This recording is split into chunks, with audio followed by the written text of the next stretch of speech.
Welcome to the Nevis Newscast for Thursday, October 8th, 2020. I'm Donis Wilkinson-Keynes. The Department of Agriculture's Agro Processing Unit is encouraging residents of Nevis to buy and eat local as the unit continues its efforts to provide a variety of value-added products to the public. Shermel England is the manager of the Agro Processing Unit. At the Agro Processing plant, we process fruits and vegetables, and we use purified water.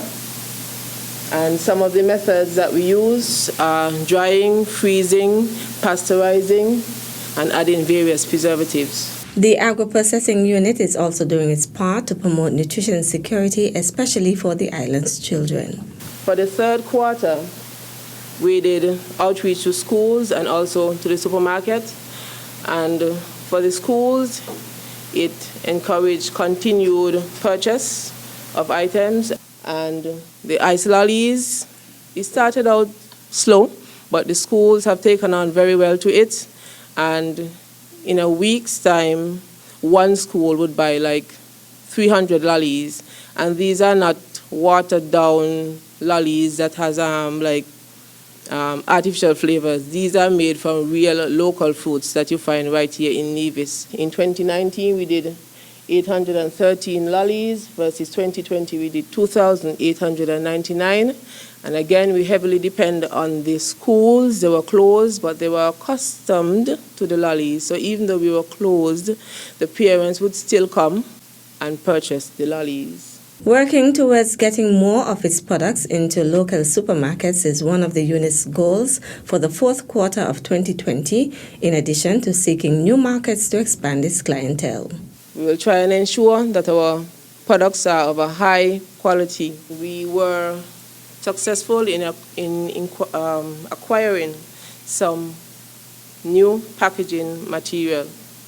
As you can see here, this is what we had most of our stuff in. It was just a simple Ziploc bag. And now we have purchased still Ziploc, but it's self-standing, so it looks better on the shelf.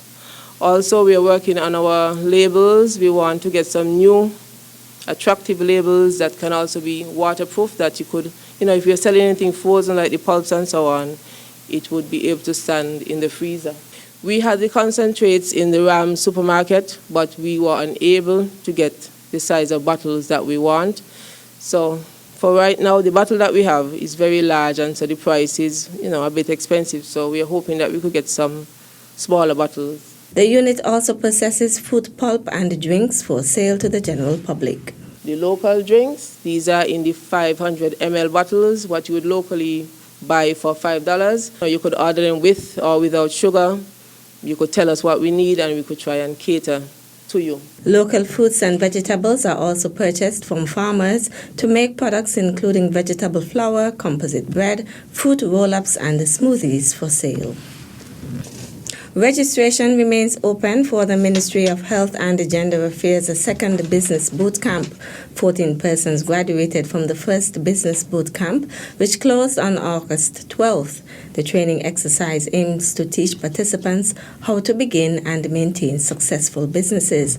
The topics covered include business marketing strategies, accounting, insurance, and business best practices. The registration fee is $25. Forms can be collected from the Ministry of Health at the Nevis Island Administration Building, Main Street, Charlestown, or the Gender Affairs Division at the GMBC Building on Government Road. The registration deadline is Friday, October 9th, 2020. For further information, call 469-5521, extension 6750. The Department of Social Services has received the green light from the Nevis COVID-19 Compliance Task Force to resume its seniors program. In early March, the NIA was forced to suspend the social program designed for seniors amidst concerns for their health and safety, as they were being widely publicized as a high-risk group for contracting COVID-19. Sandra Morton, Director of the Department of Social Services, says the task force Force recently approved a proposal for the resumption of groups under new and strict guidelines, ranging from safety procedures for the transporting of the senior citizens and the community centers, which are the main meeting places, to placing a limit on the number of individuals that can meet. The activities are also being carefully retailored to meet social distancing guidelines. The programs benefit the older persons in the areas of socializing, steel band playing, and engaging in intergenerational exchanges with primary school students across the island. The seniors' recreational groups also provide an avenue for educational sessions, such as computer classes and awareness sessions on health and other issues which they face. Mrs. Morton says caretakers of the senior citizens also benefit knowing that their loved ones are out and engaged rather than alone and lonely during the day. Still to come. We consider mental health as being critical to the overall health and well-being of the people of Nevis. We'll give you the details after this break. At a loss as to what's going on in Nevis? Tune into NNC on NTV. Don't worry if you don't have cable either. NNC will bring the news to you wherever you are. Facebook and Facebook Live. YouTube and YouTube Live. NevisTVOnline.com. Roku app, NTV mobile app, Smart TV, Apple TV, and any other IPTV platforms. NNC.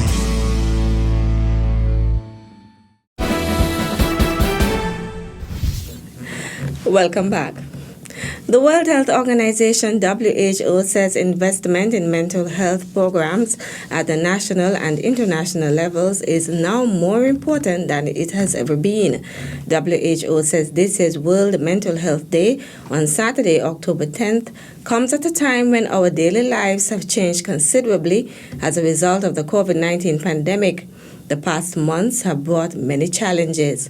For healthcare workers providing care in difficult circumstances, going to work fearful of bringing COVID-19 home with them.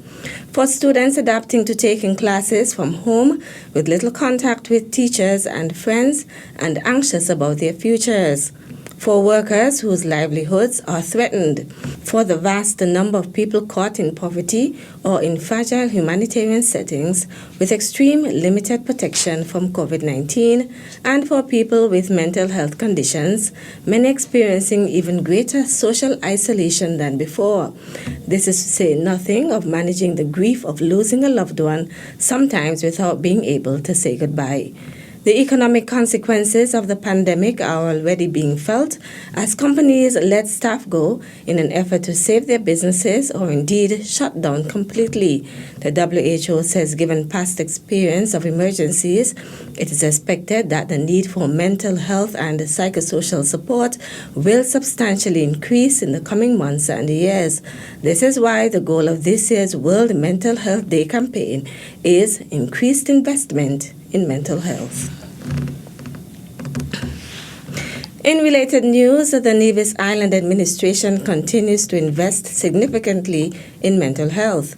That assurance comes from Premier and Senior Minister of Health, the Honourable Mark Brantley. The Ministry of Health is thrilled to welcome Mr. Macmillan Coffey, who is a native of Dominica, to the community mental health team. He's a qualified and experienced counselor, having worked for 17 years in areas such as the psychiatric unit and social services department in Dominica and Ross University in St. Kitts. Mr. Coffey's presence will allow the mental health unit the capacity to support more clients desiring greater change in their lives. We consider mental health as being critical to the overall health and well-being of the people of Nevis. Premier Brantley's announcement comes ahead of the observance of World Mental Health Day on Saturday, October 10th. The overall objective is raising awareness of mental health issues around the world and mobilizing efforts in support of mental health. As the Department of Statistics and Economic Planning prepares to carry out the population and housing census in September 2021, the department will be conducting a pre-listing and mapping exercise for which it is seeking the public's cooperation and assistance. The pre-listing and mapping exercise will commence shortly. We have a whole year, and there are different exercises and different things that needs to be done before we get to the census. So one of the first things that we are going to do is the pre-census listing and mapping exercise. And so the pre-census listing and mapping exercise, it seeks to collect data on the number of households and persons residing in the various communities on Nevis. And it also provides an update of the housing stock. You will realize that from when we started 2010-2011 census and the 2020-2021 census, that a number of new houses would have been built. So we need to capture the new houses that are being built, and we need to know how many persons are right now residing on Nevis so that we can plan for the 2021 actual census. The exercise is scheduled to take place from October 16th to November 20th, 2020. Each parish has been subdivided into what we call enumeration district or EDs, and we are going with the guidelines that were given to us by CARICOM that each ED should not exceed 100 households. So that's one of the first things we are checking, is that the EDs that we presently have do not exceed 100 households. And for those that have exceeded 100 households, with the help of the planning department, we will have to change the boundaries of the EDs. So for each household, there will be 5 simple questions. And that is, who is the head of the household? The contact number for the head of the household. Number of persons living in the household. How many persons living in the households are males and how many are females? And then the address of the household. Doriel Phillip, Director of the Department of Statistics, is assuring that any information collected by the enumerators who will visit homes to conduct the interviews will be kept in the strictest confidence. I would just like to encourage the general public to work along with our enumerators when they come to your homes. It won't take you no more than 2 to 3 minutes to answer the 5 questions. And then they will be they'll be using tablets, so once the information is in, it is private, it is confidential, and it will be kept in the strictest confidence. We'll be using it to help us to go forward in planning census 2021, because when it is census, everybody should be counted, everybody mattered. This is not a sample survey where we are just doing a part of the population, but this is every person must be counted, and so we encourage all persons to please cooperate and help us to do the job we set out to do. The enumerators representing the Department of Statistics can be identified by their name tags, which also bear the department's logo. That's it for this edition of the Nevis Newscast. On behalf of all of us here at the Department of Information, thank you for viewing.